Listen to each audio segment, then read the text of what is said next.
The senator from Kentucky. Currently, Congress has about a 10% approval rate. One of the reasons is we don't even obey our own rules. For goodness sakes, 600-page bill, and I got it this morning. Not one member of the Senate will read this bill before we vote on it. We're going to vote on this in the next 30 minutes. I and Senator Lee and others will object to this. We'll have a point of order that our own rules say that it has to be posted online for 48 hours. 600 pages. No one will read it. No wonder our approval rating is 10%. Nobody knows what we're voting on. In fact, things have been stuck in this bill last night that have nothing to do with any of these bills, and they've been stuck in, and we're just now discovering it. I passed two senators in the hall going back to their office, still trying to get out something that's been written into this bill that affects their state that they found out minutes ago. Had they not found out about it, nobody would have known about it. Three bills that are in question here: transportation bill, student loan bill. The student loan bill, originally we had the loans at 6%, and it was somehow bringing in money to the Treasury. We were using that money to pay for Obamacare. Now it's at 3%, that money's gone. Where's the money to pay for Obamacare? We have a shell game up here. We say one thing's going to pay for it, now this is going to pay for it. Money disappears. Now what they're saying is they're going to pay for this by taking money out of pensions. Raise your hand if you think it's a good idea to underfund pensions more.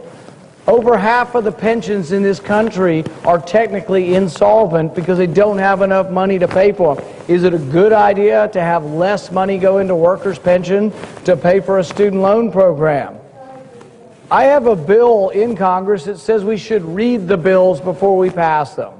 It says that we should wait 1 day for each 20 pages. So we'd be given time to read 600-page bills.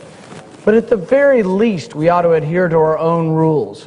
Our rules say that it should be posted online at least 48 hours. 48 hours is still a challenge to find out everything in here. You know how long the Federal Register is? It's 55,000 pages added annually. It's hundreds of thousands of pages.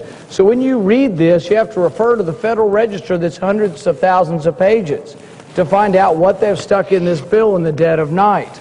This isn't the way we should operate. The American people want to know, why do we all of a sudden say, oh, the government's going to shut down if we don't do something in 3 days? Well, what were they doing for the previous 3 months? What's going on up here?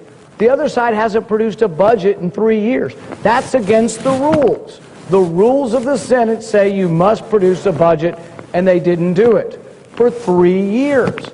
When we presented them with their own budget that we wrote for them, nobody voted for it.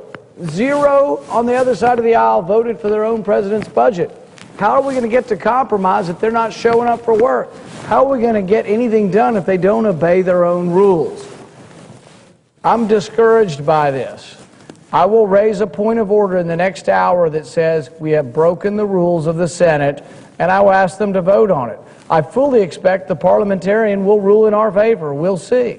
But then the other side will simply close their eyes to the rules. They won't care what the parliamentarian says, and they will just overturn this by saying, we are the majority and we deem it so. We are the majority. We don't care what's in the bills.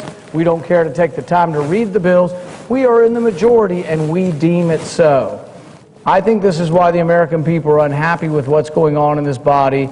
I object strenuously to it. I will vote against this, and I will raise a point of order that says we should read the bills before we pass them. Thank you, Mr. President.